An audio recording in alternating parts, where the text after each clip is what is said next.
राजा भोज के जीवन काल में उनके सामाजिक और वास्तुशिल्प कला में योगदान पर केंद्रित प्रदर्शनी का उद्घाटन राष्ट्रीय स्वयंसेवक संघ मध्य प्रदेश के प्रांत संघ चालक अशोक सोहनी, मालवा प्रांत कार्यवाह विनीत नवाथे और नर्मदा साहित्य मंथन के संयोजक डॉक्टर मुकेश मोड़ की गरिमामय उपस्थिति में स्थानीय राजा भोज शासकीय स्नातकोत्तर महाविद्यालय धार में हुआ। 3 दिवसीय भोज पर्व का विधिवत उद्घाटन राष्ट्रीय स्वयंसेवक संघ के राष्ट्रीय प्रचार प्रमुख श्री सुनील जी अंबेडकर और मध्य प्रदेश शासन की संस्कृति मंत्री सुश्री उषा ठाकुर की उपस्थिति में हुआ। वीडियो 2 ऑडियो के साथ लगाएं। द्वितीय सत्र में उत्तराखंड के राज्यपाल लेफ्टिनेंट जनरल श्री गुरमीत सिंह जी ने आंतरिक सुरक्षा चुनौतियों एवं समाधान विषय पर अपने विचार रखते हुए कहा, जो पार्लियामेंट से कहा कि PoK will be taken back, Gilgit Baltistan will be taken back, जो कहा excise Singh will be taken back, जो कहा कि इसके लिए अगर जान भी देनी पड़ी तो जान देंगे।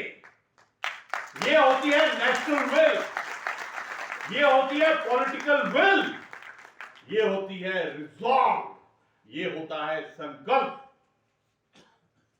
और संकल्प, resolve, political will, national interest, sovereignty, territorial integrity ऐसे शब्द हैं जिसके लिए हम सर्वोच्च न्यौछावर करने के लिए तैयार हैं। जिस प्रकार आप सुन रहे हैं मेरे को, मैं आपकी आंख, आपकी आत्मा को महसूस कर पा रहा हूं। मुझे पूरा दृढ़ निश्चय है कि आप इस संकल्प के साथ में हैं। जैसे आपने कहा था, गुरु गोविंद सिंह जी ने कहा, शुभ कर्मन ते कबहू न टरो। जो अच्छे कार्य, अच्छे डीड, जो कार्य राष्ट्र के लिए, समाज के लिए, जनहित के लिए, उससे कभी भी हटना नहीं चाहिए। जो उन्होंने कहा, निश्चय कर अपनी ठीक कर।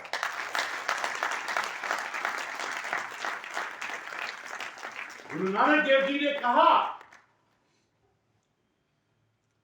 उन्होंने गुरु ग्रंथ साहब का जो पहला शब्द, जहां मैं कहूं अंक, एकम, एकम का मतलब एकजुटता, एक का मतलब ज्वाइंटनेस, एक का मतलब इंटीग्रेशन।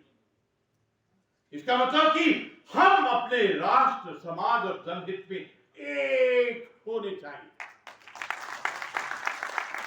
आपको याद है कि माननीय प्रधानमंत्री जी ने लाल किले के प्रांगण से कहा था 5 फर्क, जो 130 करोड़ को कहे थे, जिसके अंदर में एकजुटता की बात की। ये हमारे लिए सबसे जरूरी बात है। मुझको ऐसा लगता है कि जो ट्रेंड अभी है, जो मार्ग हमने ले लिया है, अवश्य ही वो हमको विकसित राष्ट्र और विश्व गुरु की, हमको अभी विश्व गुरु बनने से कोई नहीं रोक सकता।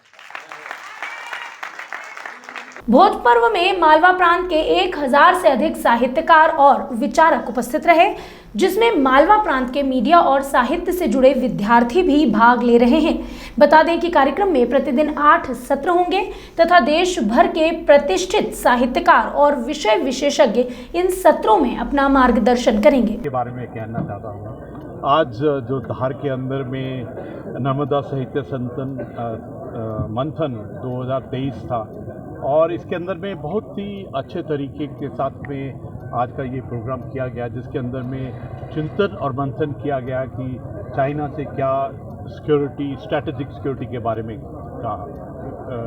बात किया। सच कहूँ तो आज इकट्ठा हमने यही डिसाइड किया है कि चाइना भारत की प्राइमरी सिक्योरिटी थ्रेट है।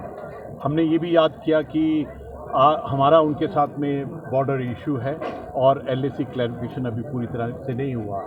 आज के दिन में जब बात कर रहे थे तो जो गलवान के अंदर में 2020 में जो हमारे 20 बलवान थे, जो सैनिकों ने अपने प्राणों की आहुति दी, उनको याद किया।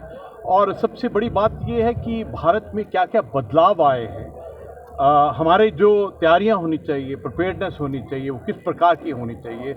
और सच कहूँ तो कई ऐसे पैमाने हैं जिसके ऊपर ने भारत ने नए कदम उठाए हैं, जिस प्रकार से infrastructure, military capability, military capacity, और जिस प्रकार से भारत ने अपना एक स्थान बनाया है सुरक्षा के और हर एक चीज़ के अंदर में। सबसे बड़ा जो बदलाव हुआ है भारत के अंदर में वो है एकजुटता।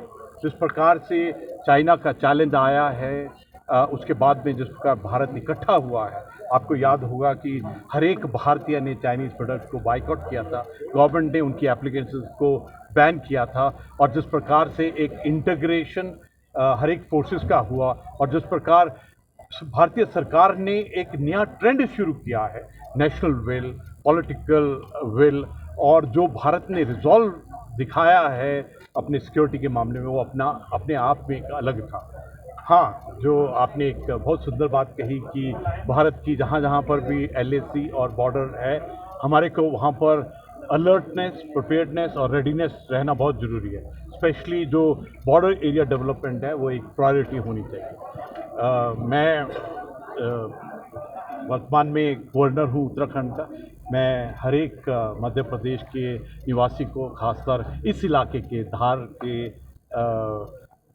मांडू के इलाके के और उज्जैन, इंदौर के हर एक व्यक्ति को आमंत्रित करता हूँ कि उत्तराखंड में आइए।